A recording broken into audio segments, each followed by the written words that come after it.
Donc, si on parle d'une manière littérale, Jésus n'est pas Dieu si Jésus n'a pas Christ. Donc c'est la partie christique en Jésus qui fait de Jésus Dieu. Sinon, si le Christ n'est pas en Jésus, mais Jésus est un homme ordinaire, né de Marie, une femme très limitée, qui pouvait avoir faim, qui pouvait avoir soif. Donc Christ est Dieu, indépendamment de Jésus. Jésus devient Dieu lorsque Christ est en Jésus. Macanel. Faut dire, il faut... Ce gars-là, tu es concentré là. Hein? Non, faut pas... Faut poser la question hein, pendant... Parce qu'après, ça il n'y a plus rien à dire. Non, je parle doucement, c'est ce que je suis en train de faire. Hein? Non, c'est bon, c'est bon. Donc, on a déjà Dieu à la base, on a Jésus. On a Jésus, on a Christ, on a le Saint-Esprit. Et rappelez-vous que, en tout cas, il faut quand même lire l'histoire, il faut quand même faire l'histoire de l'Église, c'est très important. Tertullien qui était justement un Carthaginois, justement qui, avant, était un empereur, et un empereur romain, il croyait justement à l'époque, justement, les Carthaginois étaient des polythéistes et ils croyaient en plusieurs dieux. Et lorsqu'il s'est converti en tant que prêtre, il a tout de même été influencé. Influencé par quoi? Par la doctrine de la Trinité. Quand bien même prêtre. Et ça fait que lorsque on a eu le concile de 325, il va dire clairement, n'est-ce pas, avec Athanase, et c'était grand prêtre à l'époque, que tous ceux qui ne confessent pas, n'est-ce pas, la Trinité, ne sont pas des dieux. Tous ceux qui ne confessent pas la Trinité, tous ceux qui ne reconnaissent pas que Dieu est trinitaire, c'est-à-dire qu'ils ont fait de Dieu une personne distincte, Jésus une personne distincte, Christ, plutôt Jésus-Christ une personne distincte, et le Saint-Esprit une personne distincte. Donc ça fait, c'est-à-dire que, je ne sais pas comment vous collez ça. Hein, Anne, tu colles ça comment?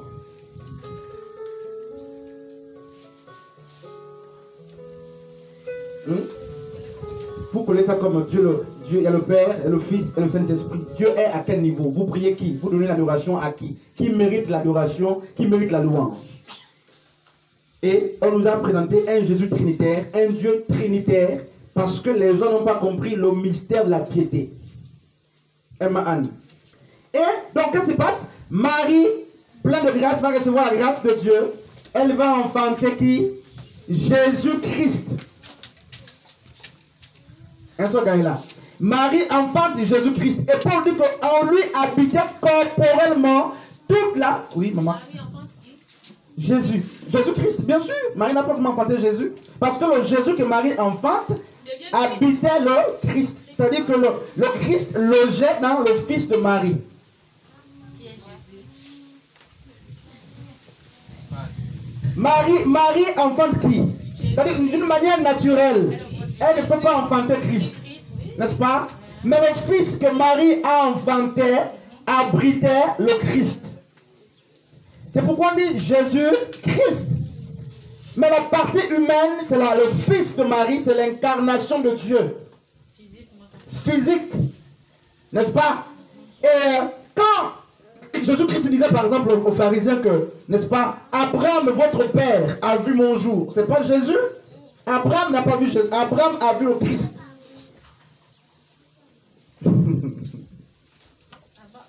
Abraham n'a pas vu Jésus. Abraham a vu Christ. Donc quand il disait Abraham, votre père, a vu mon jour. Et les gens me disent, mais tu n'as même pas 50 ans, comment notre père Abraham t'a vu? Mais c'est pas Jésus. Parce que Jésus était limité. Homme d'abord, Jésus.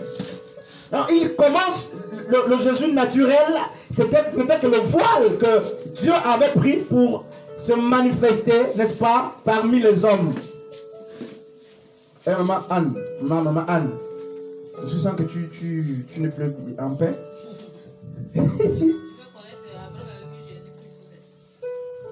Abraham n'a pas vu Jésus. Abraham a vu Christ. Dans Genèse, on va lire. Genèse chapitre 14.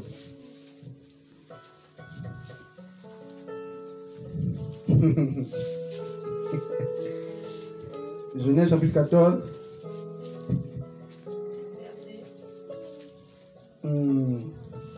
À partir du verset 17. Après qu'Abraham fut n'est-ce pas, revenu vainqueur de Kedorlaomer, n'est-ce pas, le roi qui était avec lui, le roi de Sodome, sortait à sa rencontre dans la vallée de Chavé, qui est la vallée du roi. Melchisedec, roi de Salem, n'est-ce pas, fit apporter du pain et du vin. Il était sacrificateur du Dieu très haut. Melchisedec, Hébreu 7 dit clairement que Melchisedec était le Christ. Ma'an. Donc Abraham n'avait pas vu le fils de Marie, il a vu Dieu ce jour-là. Ce gars-là, oui. Macanel, tu disais? Abraham avait dit qu'il n'avait pas vu. Non. Abraham a vu le Christ. Abraham n'a pas vu le fils de Marie, parce que le fils de Marie venait de naître, était très jeune. Mais Abraham était le père, la foi, un patriarche. Mais Jésus-Christ dit, Abraham, votre père, m'a vu, a vu mon jour. Il m'a vu. Et les gens qui n'avaient pas la révélation de la divinité de Jésus, de Christ plutôt, vont le lapider pour dire, mais tu blasphèmes, tu n'as même pas 50 ans. Comment notre père t'a vu? Mais il n'a pas compris que Dieu, Yeshua, Christ, n'est-ce pas? Mais c'était incarné. Dieu était venu, justement. Et quand Christ parlait, il ne voyait que, c'est-à-dire il ne voyait que le voile. Il n'avait pas la révélation de ce que le voile logeait. Je sens que le visage, je sens pas vraiment... C'est grave, je sens... je sens que c'est grave, hein? Je sens que c'est grave. Hein? Oui, frère. Je sens que tu poser la question. Pose la question, on va finir l'écriture. Oui, frère Jérémie. Macanel? Ça va? Ouais, ça va. Sœur Joss, sœur Gaïla, sœur Aurel, ça va quand même? Sœur Lévi là-bas? Macanel? Anne? Non, il faut poser des questions. Il faut poser des questions pendant qu'il est temps. Parce que c'est pas que... Voilà. Donc Jésus n'est pas Dieu. Normalement, si on reste au sens strict des Écritures, Jésus n'est pas Dieu. Mais Christ est Dieu. Mais Jésus-Christ est Dieu. Vous voyez? Macanel.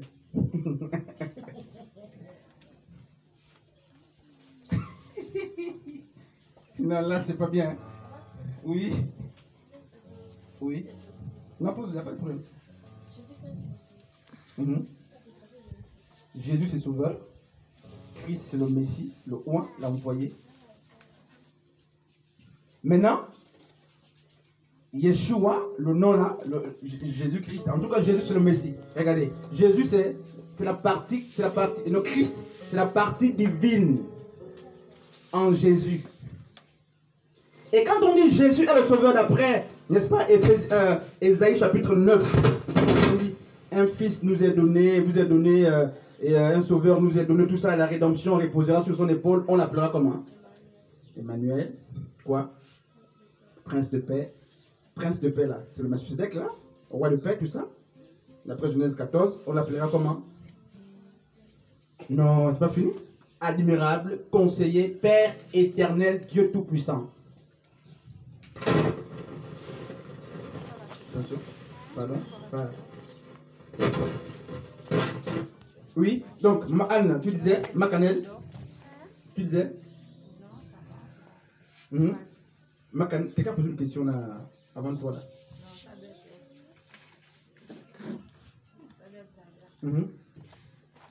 Hein, frère, sœur Warel, frère. Ok.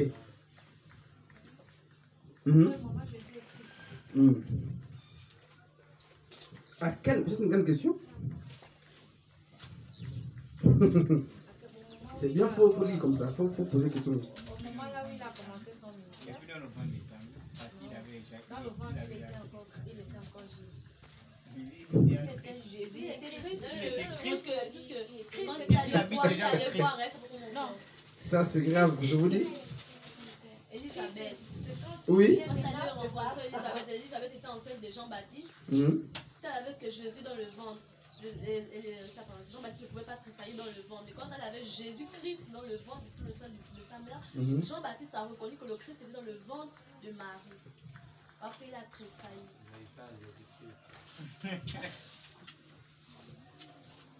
Quelqu'un d'autre? Quelqu'un d'autre? Quelqu'un d'autre? Mais on est enseigné, là, c'est les enseignements que vous devez écrire depuis vous priez, non? Vous devez répondre. Lisons les Écritures.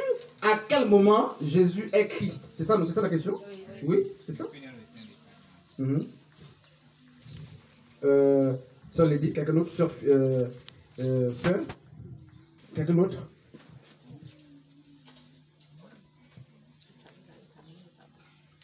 Tout le monde va parler. Sœur non, sœur Sophonie. Sœur Lady.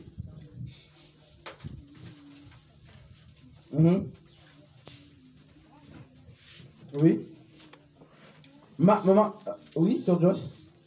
Heureusement, sœur Warel, tu comprends? Ça va quand même. Ok. Sœur Joyce.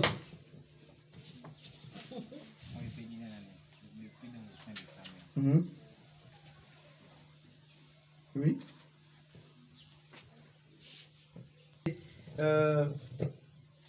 5. Ayez en vous les sentiments qui étaient en Jésus-Christ, lequel existant, écoutez mes amis, là, il faut qu'on... Écoutez, vraiment. Pas... Philippiens chapitre 2, à partir du verset 5. Et Paul dit quoi? Ayez en vous les sentiments qui étaient, pas en Jésus, en Jésus-Christ. Et il dit, lequel, donc Jésus-Christ là, lequel là c'est mis pour Jésus-Christ, lequel existait en forme de Dieu, n'est-ce pas? N'a point regardé comme une proie à arracher contre, d'être égal à Dieu. Ça c'est Jésus, n'est-ce pas? Parce qu'en lui habitait corporellement toute la plénitude. Il n'y avait pas une partie qui était restée au ciel, quelque part. Tout était en lui là, n'est-ce pas? Lequel existait en forme de Dieu n'a point regardé comme une proie à arracher d'être égal avec Dieu, mais s'est dépouillé lui-même en prenant une forme de serviteur. Ça c'est Jésus, n'est-ce pas? En devenant semblable aux hommes et ayant paru comme un simple homme, il s'est humilié lui-même, se rendant obéissant jusqu'à la mort, même jusqu'à la mort de la croix. C'est pourquoi aussi Dieu l'a souverainement élevé et lui a donné le nom qui est au-dessus de tous les noms. N'est-ce pas? Donc, Yeshua, toute la gloire de Jésus a eu son sens après, n'est-ce pas, la croix. C'est-à-dire qu'en miniature, on savait que c'était le Dieu incarné, mais Jésus pouvait échouer sa mission. Parce que dans Matthieu 4, il a été tenté, comme le premier Adam, il pouvait chuter. N'est-ce pas? Et donc, la Bible dit que c'est après l'obéissance, après l'humilité, après les souffrances, que Dieu a fait de ce Jésus-là, a donné à Jésus le nom, on dit au-dessus de tous les noms. Donc, ça veut dire que si le nom de Jésus n'est pas au-dessus de tous les noms, plutôt si le nom de Jésus est au-dessus de tout le nom, donc si Dieu n'est pas Jésus, ça veut dire que le nom de Jésus est au-dessus du nom de Dieu.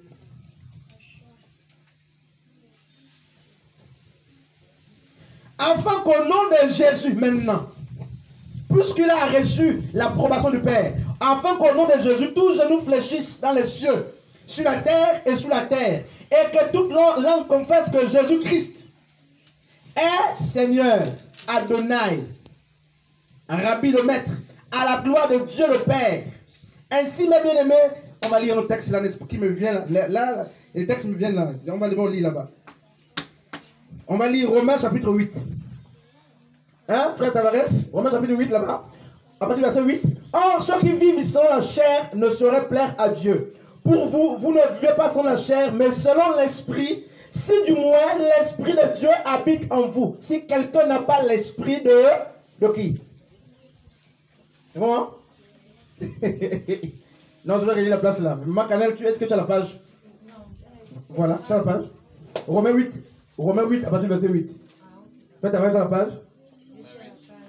Romains 8 à partir du verset 8. Or, ceux qui vivent sur la chair ne sauraient plaire à Dieu. Écoutez, à quel moment, une question très simple, à quel moment on sait que quelqu'un a l'esprit de Dieu? Vous-même, sans que quelqu'un intervienne dans votre vie. À quel moment? À quel moment tu sens que Dieu a commencé à habiter en toi ou l'opère? Oui, avant de voir les fruits de l'esprit. Avant le fruit de l'esprit. Il y a un signe qui atteste, sans que les prophètes ne parlent, sans que les personnes ne parlent, il y a un signe là qui atteste que Dieu t'habite. C'est quoi? Avant le changement, c'est simple. Le fait que les désirs de la chair se combattent. Hein? Si l'homme n'a plus le combat avec sa chair, il n'a pas Dieu. Hein? Donc on dit les désirs de la chair sont contraires à ceux de l'esprit. Donc quand quelqu'un veut mentir, ne veut pas là, il veut tuer, ne veut pas. L'esprit de Dieu est là. Il n'est pas voué au péché. Donc tu sens que donc Dieu travaille maintenant à moi, puisque l'esprit de Dieu ne veut pas que j'aille pécher là. Là donc Dieu est là.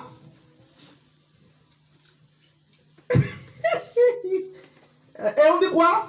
On dit, pour vous, vous ne vivez pas selon la chair, mais selon l'esprit, si du moins l'esprit de Dieu. Écoute mon frère, habite en vous. Si quelqu'un n'a pas l'esprit de Christ, il ne lui appartient pas. Donc Jésus, n'est-ce pas? Le Saint-Esprit, c'est l'esprit de Dieu, c'est l'esprit de Jésus. Frère, est-ce que tu vois bien ma lecture ici? Ok. Un seul est-ce que tu vois la lecture? Il dit, si l'esprit de Christ n'habite pas en vous, si l'esprit de Dieu n'habite pas en vous, vous vivez sur la chair. L'esprit de Dieu rend témoignage à notre esprit. Parce que l'homme qui est en Christ a deux esprits. Il y a l'esprit humain et il y a l'esprit divin. L'esprit divin vient lors de la conversion. Pour te distinguer de l'homme animal, après 2 Corinthiens chapitre 15e. Tu es distingué de l'homme animal. Parce qu'il y a l'homme animal là, n'est-ce pas? Il y a l'homme animal, on connaît cet enseignement. Il y a l'homme animal, après on a l'homme charnel, et on a aussi l'homme spirituel. Et ça, c'est les convertis. Les gens qui sont en Christ. L'homme, on a déjà vu cet enseignement en tout cas, pour ceux qui suivent les enseignements là. L'homme charnel est un chrétien. On a vu ça? Le charnel est un népios, c'est-à-dire un chrétien qui n'est pas affermi. Donc, il est parfois confondu avec un non converti. Parce qu'il vit comme le monde. Il vient de se convertir, il ne peut pas laisser le péché comme toi qui es assis dans la foi. Donc, il marche encore selon ses sens, mais il a l'esprit de Dieu. Maman Anne. Donc, attention, quand on dit que charnel, là, quand quelqu'un est charnel, quelqu'un n'est pas, c'est mieux l'île animal. Ça, tu n'es pas converti. Quelqu'un qui est charnel est converti, mais il vit selon le monde. C'est-à-dire qu'il a confessé la foi en Jésus. Beaucoup sont comme ça, baptisés, tout ça. Ils aiment le Seigneur, ils ont commencé, tout ça, ils sont enseignés, mais ils vivent encore selon le monde. Soit parce qu'ils sont aveuglés, soit parce qu'ils ne prennent pas de décision, soit parce qu'ils sont nouveaux convertis. Et l'homme spirituel, c'est l'homme mature, on a déjà vu ça, c'est l'enseignement. C'est le Yus en fait, c'est l'homme qui est assis dans la foi et qui marche par l'Esprit de Dieu. Et c'est lui le Fils. Hein? Maman Anne, tu vois un peu. Jean 1,12, on dit à ceux qui l'ont reçu, à ceux qui croient en son nom, la parole a donné le pouvoir de devenir enfant de Dieu. Enfant de Dieu là. Mais le Fils, c'est celui qui marche selon la voie de l'Esprit là. Le Fils. Les autres, les enfants de Dieu, mais ne sont pas les fils. Le Fils marche selon, n'est-ce pas, les désirs du Père. Donc quand on dit l'Esprit de Dieu rend témoignage. Donc c'est l'Esprit divin qui parle à mon esprit humain. Qui le convainc que, attends, tu es fils de Dieu. Et c'est le même esprit qui vient nous convaincre du péché, de justice et de jugement. C'est pourquoi j'ai toujours l'habitude de dire que lors même de l'enlèvement, l'Esprit de Dieu sera toujours là pour nous convertir. Ceux qui vont rester, tout ça. N'est-ce pas? Parce que sans le Saint-Esprit, les conversions ne seront pas possibles. Tu disais quoi, frère? Dans Jean 5. Car le Père aime le Fils et lui montre. Bien sûr, ça ne nous étonne pas. Le Père aime le Fils. Puis on dit ce qui suit, afin que tous honorent le Fils comme ils honorent le Père. Ce qui le Père, quand bien même on doit honorer le Fils, on doit honorer le Père. Ok. Le Père, c'est plus le Fils. Ok, vous voyez? Maintenant je vous pose une question. Est-ce que Jésus pouvait être adoré?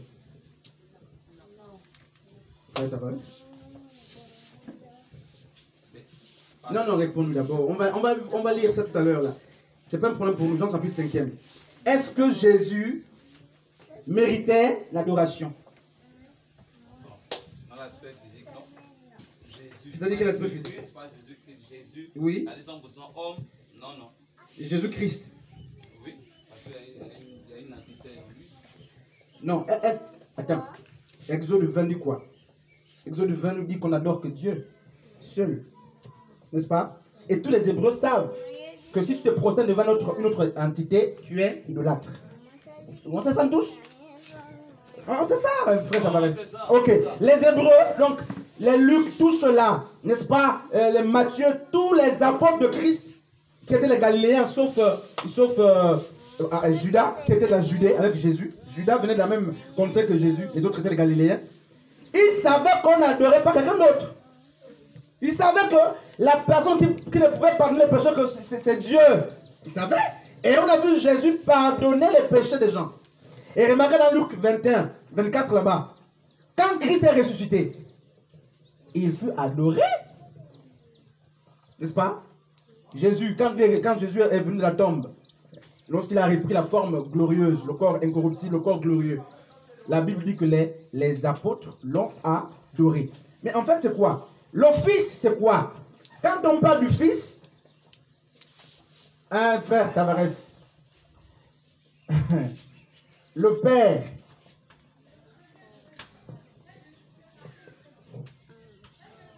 le Fils, n'est-ce pas? Où est la différence? Il y a quelle différence? Parce qu'on a lu le chemin, le Deutéronome chapitre 6. Il faut avoir ça à l'esprit. À partir du verset 4e, on nous a dit, l'instruction disait, Dieu est indivisible. Indivisible. N'est-ce pas? Dieu est indivisible, inséparable. Et remarquez ce que Paul dit dans 1 Corinthiens. Il dit le rocher qui abreuvait, n'est-ce pas, quand le peuple était, n'est-ce pas, dans le désert, quand le peuple a eu soif. Moïse a parlé, justement, a tapé le rocher. Paul nous dit que le rocher en question était Jésus. Jésus-Christ, n'est-ce pas? Alors, qu'est-ce qui se passe? Le Fils n'est que l'incarnation du Père. Et dans l'incarnation dans le Fils, on a Christ, on a Jésus. Dans le Fils. Mais le Christ, c'est le Père lui-même. C'est la partie christique, c'est la partie divine. N'est-ce pas? Et la partie, n'est-ce pas, parce que le Fils, il y a deux composantes. Il y a la partie naturelle, parce que Dieu a pris une forme pour se matérialiser, pour être vu. C'est quand on parle de la théophanie, justement. Donc, dans le Fils, on a Christ, on a donc Christ qui est Dieu, donc on a le Père lui-même, et on a le Fils, donc on a la chair, c'est-à-dire le voile. Et Hébreu nous dit quoi? Jésus était le voile qui cachait Dieu. Comme dans, n'est-ce pas, le troisième niveau du temple, avec l'arche, qui justement cachait la gloire de Dieu. Et remarque ce qui se passe. Vraiment, j'aime cette lecture dans Exode. La Bible dit que toutes les fois qu'on déplaçait la tente d'assignation, qu'est-ce qu'on faisait? On prenait un voile qu'on mettait sur la tente comme ça. Mais en fait, ce voile, c'était Jésus qui cachait Dieu, qui cachait le Christ. Et donc, Jésus seul ne peut pas mériter l'adoration parce qu'on n'adore pas l'homme. Jésus ne peut pas être adoré. Et donc, tous ceux qui ont, dans Luc, adoré Jésus, après la révélation, après la résurrection, avaient compris, ils avaient la révélation de la partie christique en lui. Sans cela, et Jésus n'a pas refusé. Il s'est fait adorer ce jour-là. Donc, le Fils, c'est qui? Mais le Fils, c'est le Fils de Marie. C'est-à-dire, dans le Fils, il y a l'incarnation de Dieu. Donc, la partie humaine, c'est l'incarnation de 1 Timothée chapitre 3, à partir du verset 16. Mais la partie divine, c'est Dieu lui-même, dans un corps mortel. Et quand le Fils nous dit, voici comment prier, ça veut dire que c'est le Fils, c'est-à-dire que l'homme qui nous montre comment s'adresser au Père. Jean 8 d'abord. Jean 8, on va toujours revenir là. Jean chapitre 8.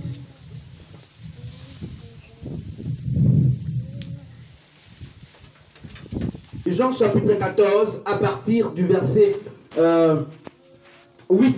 Philippe lui dit, donc Philippe pose la question à Jésus, Seigneur, montre-nous le Père.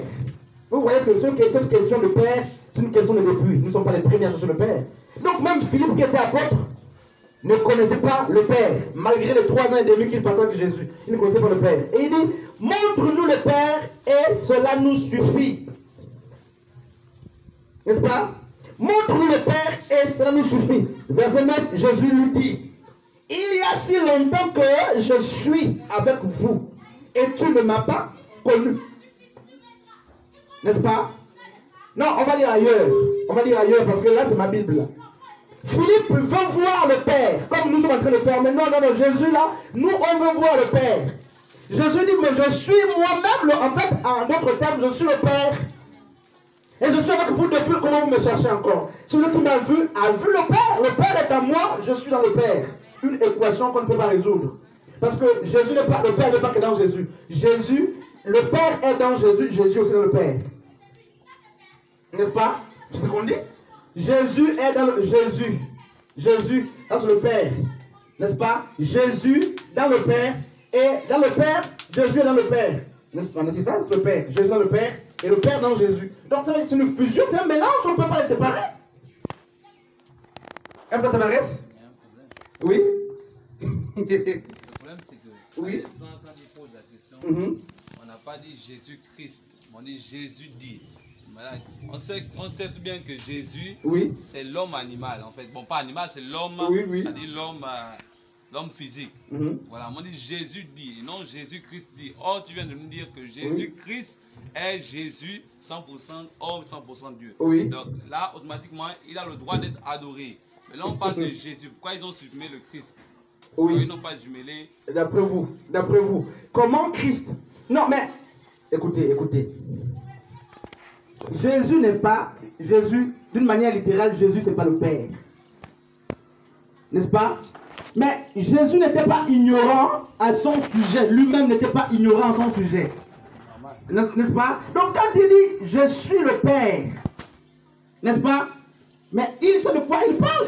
C'est aux gens qui sont autour de lui, de personnes au mystère. Parce que, regardez, la partie que Dieu a souverainement élevée, c'est Jésus, pas Christ. Tu vois un peu? La partie que Dieu a souverainement élevée après les souffrances, c'est la partie, c'est l'homme. Et c'est là qu'il a reçu le nom au-dessus de tous les noms.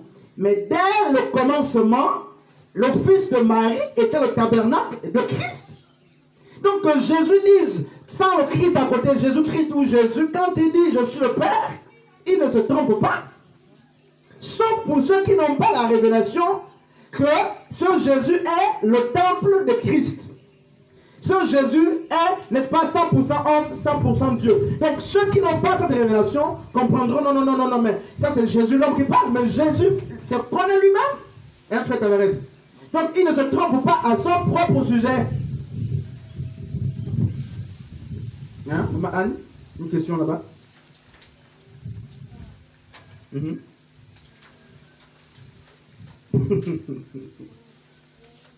Oui.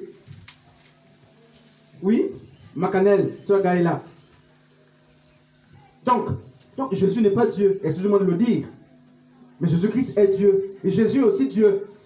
Donc quand vous dites... Mais bien sûr. Regardez. Je ne sais pas ce qui se passe. Je ne sais pas ce qui se passe. Jésus n'est pas Dieu, Jésus est Dieu. C'est-à-dire que lorsqu'il faut expliquer le mystère de l'incarnation, Jésus n'est pas Dieu. Pour le profane, Jésus n'est pas Dieu. Tu l'expliques et tu dis ce Jésus-là, ce voile n'est pas Dieu, ce voile-là. Mais pour vous qui êtes avertis, vous qui êtes spirituels, parce que dans Matthieu 13, à partir du verset 10, Jésus dit, il est donné aux enfants du royaume de comprendre le mystère du royaume, pas tout le monde. C'est pourquoi Jésus pouvait parler en parabole lorsqu'il était dans la foule, n'est-ce pas? Et lorsqu'il s'est retiré avec les apôtres, les apôtres lui disaient, mais pourquoi est-ce que tu leur parlais en parabole?